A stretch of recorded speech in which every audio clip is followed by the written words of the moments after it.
stars, and that's who we are. We are voices. There's nothing to fear.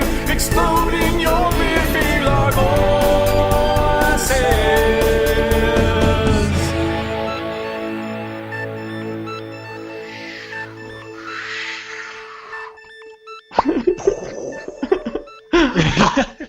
Ed went around the world with his. I was waiting. I was like anticipating. I was like, what's he gonna do? Oh yeah. How many different ways can you explode? You know. yeah, especially when you're doing it like 4 times a week. Yeah. Exactly. When you explode as much as we do. That's right. We're committed to you, listeners. We're gonna explode in all new ways this year. Yes. Do our best. Yeah. Welcome back, Voice of the Republic. Hi. Robocop. Yeah. And it's Friday, so you know it is time for Republicomm. Everybody's working for the weekend. Everything on Friday.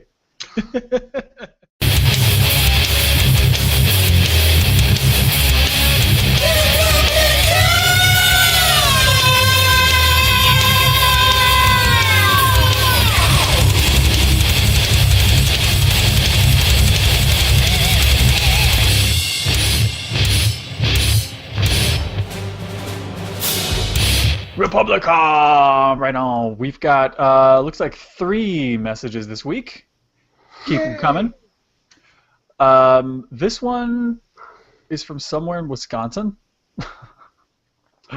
And as a reminder, we never screen our calls. We have no idea what you're going to say to us, and we're very excited to hear from you. Yay. It's porn. It's porn. Porn. Okay, here we go. It might be porn. It was sent on Valentine's Day. Ooh. All right, let's go. Yes.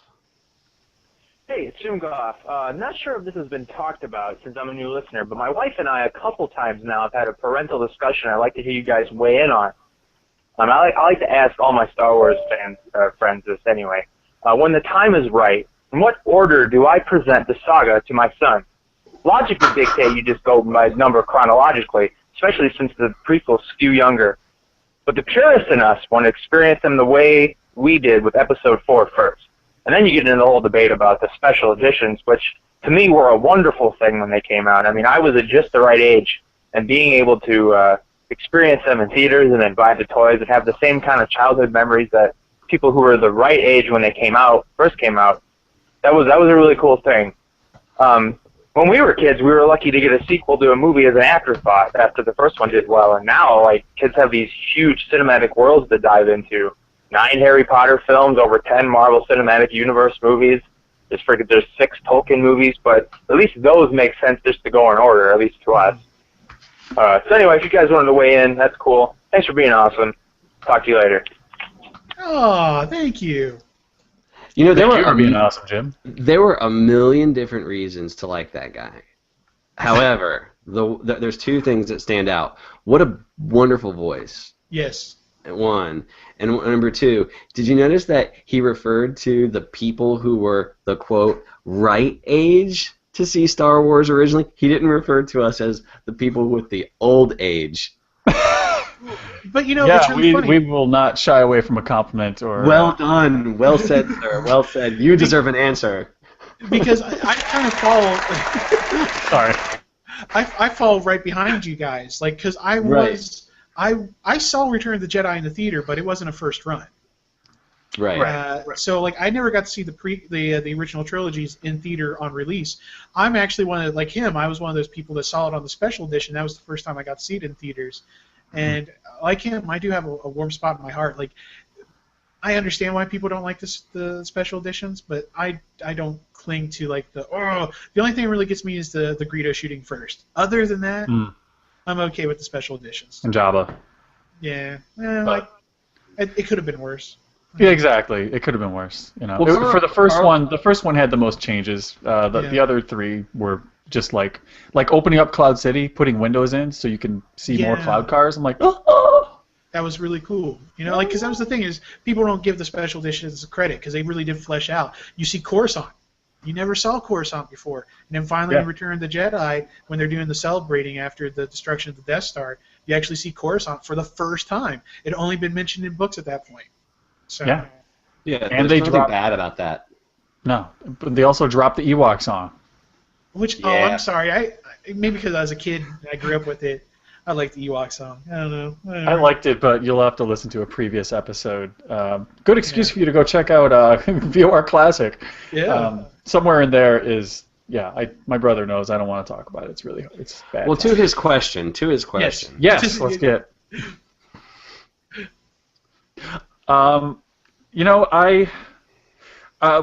There's a name for a certain way of watching them where I think you drop episode 1 completely, and it goes Star Wars, Empire, and then episode 2 and 3, and then Jedi.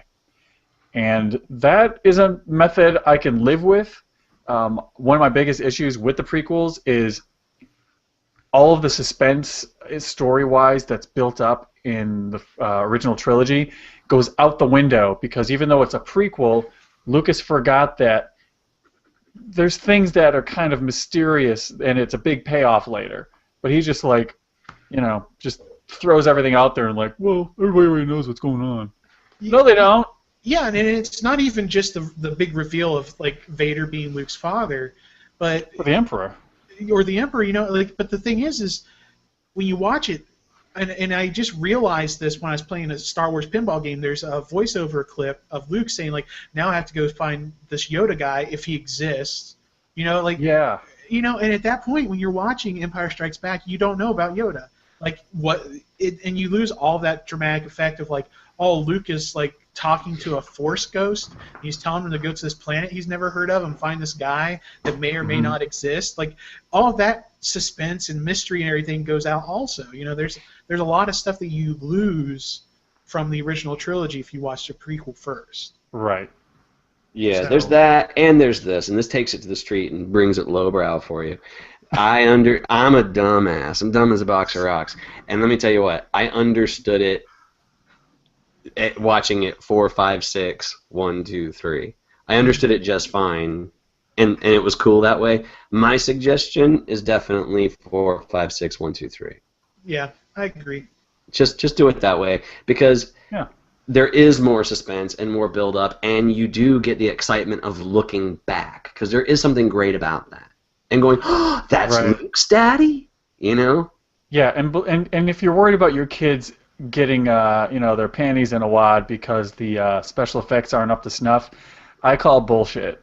Kids are gonna love it if it's good. Oh, they're gonna love Chewbacca, and they're gonna love Yoda, and especially if they're only 4 or 5 years old, they don't know the difference with the special effects. Yeah, make them watch it before they turn into assholes. Yeah, before they turn into I don't watch anything that's in black and white. Yeah. The only people that complain about the hairstyles are the actors. Yeah. I mean, that's just... yeah, there was nothing uncool about the hairstyles. What are you talking about? No, I know that, but everyone's they had disco hair. I'm like, well, nobody cares. That's just that's just Luke Skywalker. That's not disco hair. Yeah. Yeah, people who complain about that are dumbasses. Yeah. Dumbasses. Get off our show. All right. Cool. Well, thanks, Jim. Yeah. Yeah, but... then he calls back. Oh, right on. I guess he heard about our Robocop show. It must have. I'd buy that for $1. Hey.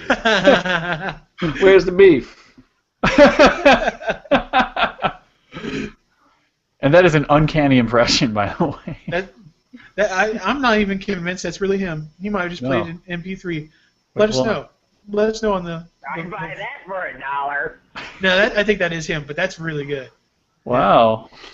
I think he's got his own ringtone right there. Yeah, he does. Cool. Well, we're down to one more call. Mystery 909 area code. Let's hear from you. Hey, greetings, Ed, Mike, and Carl. This is Josh. Joshika! I've been doing some major catch-ups since my last Republicomm, and I've started listening to some of your more recent podcasts. Really enjoyed your last few insightful episodes. And a little bit back, the one you did about how you would have done the prequels. That was probably, it was really good. But I really like Thank you. longer episodes. I am glad you guys are doing podcasts weekly now. But as for what this week's topic is, I regrettably have not seen all that many movies from the 80s. The only exception I can remember off the top of my head at the moment are Star Wars, Empire Strikes Back, and Ghostbusters 2. But after reading the link you guys put up on the Facebook page, which I applied to what I've seen in Star Wars, it all made a lot of sense. Since I was one, I watched the Star Wars movies, well, the prequels especially Attack of the Clones and Revenge of the Sith, because of the action, cool ships, and stuff. Yeah, dude, in clones. More recently, since I've gotten a little older, I've rewatched them and seen some things I missed. The acting that didn't connect in between the prequels and the original. The rush storyline in the prequels, and where George Lucas tried to cover it up, or distract us with CGI or CG and music. But that's what I have to say on the topic right now. But just like I said, I love the show. Hope to see many, many more episodes, and see you guys on the Facebook page. Hey, Over now. thank you. That's awesome. Dude, right on. Yeah, and and it's one of those things that I never fault anyone for liking the prequels, or even if they like them more than the original trilogy, because a lot of these people that like the prequels are usually younger than us. They're the people that weren't there during the Star Wars drought. It's like I remember when the EU first started. It's like that was the first new Star Wars stuff, and some people do get kind of hung up on the effects and stuff like that, which is why the special edition is a nice little bridge for younger viewers.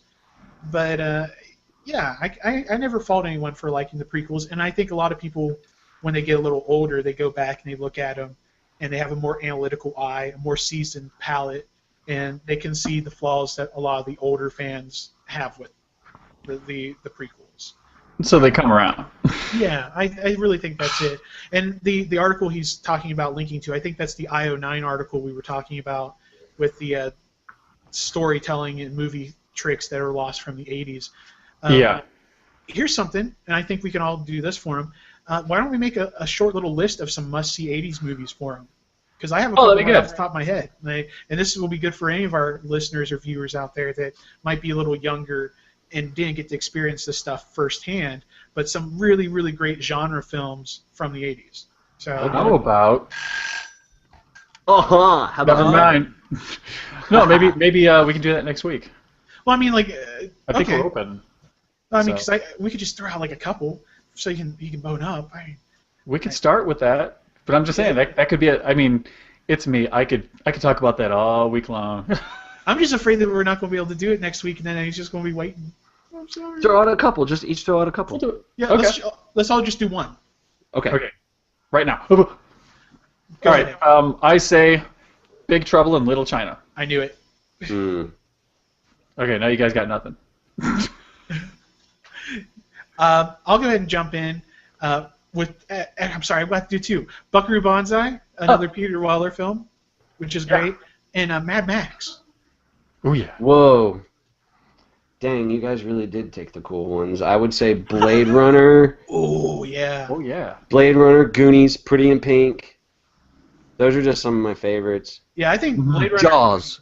Ooh. Rocky. Well, too. technically that was 1976. Oh, you're right. Kidding. But yeah, there's a couple for you to start out with. Yeah. Until we can get a whole episode built around it. Yeah, and I'm sure most of them are on Netflix. So. But can I throw something out real quickly? Yeah. Yeah. Let's not because I know that we're facing our Star Wars, and I feel like this is like a coming full circle, and this is actually to our listener, and watcher. Let yourself like what you like when it comes to the prequels. It's easy to hate things, but there's so much fun to even find a little bit of fun in there. I'll throw out something. If you're going back and listening to old shows, I know Ed and Carl will know about this, but like, I liked the prequels and for whatever. But then when I found the Republic Commando books, which I'll send you, dude, if you need them. No, Josh is all He's- up in there. He's Yeah, practicing. okay. I'm sure he's wearing his kit right now. Okay, well that brings value to episode 2. It made episode 2 better than it was, and at least for me it did. And maybe that's creating allowances, but create allowances. Life is short. Yeah, and I mean, Amen. if you want to see it like holding grudges and being angry and hating what you love, that's what happened to VOR the first time around. Right. Don't let that happen to you. You know, Right. it's like when you start hating the stuff that you used to love, just don't do it. Like, cling to the stuff that you still like and still like it, and then just let the stuff you don't like go. Yeah, it's hate that kills, not drugs. Yes. That's right.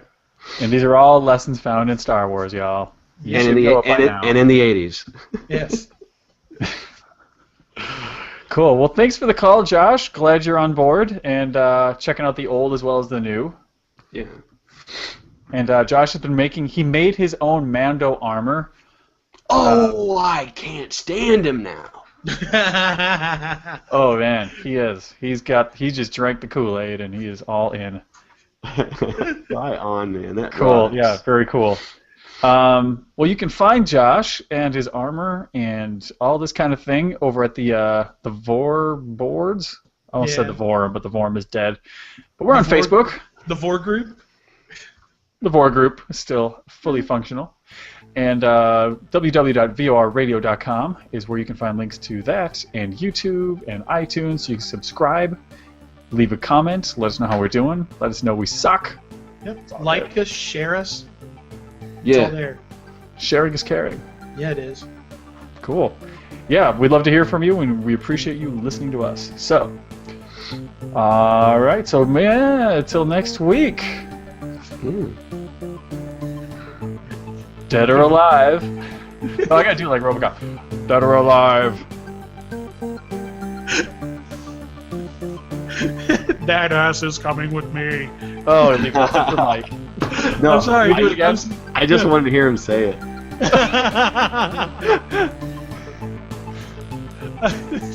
Do you want to do it again? No, I like it the way it is. It's Okay. real that way. All right. Too real. Cool. All right. Well, then that's a show. Boom.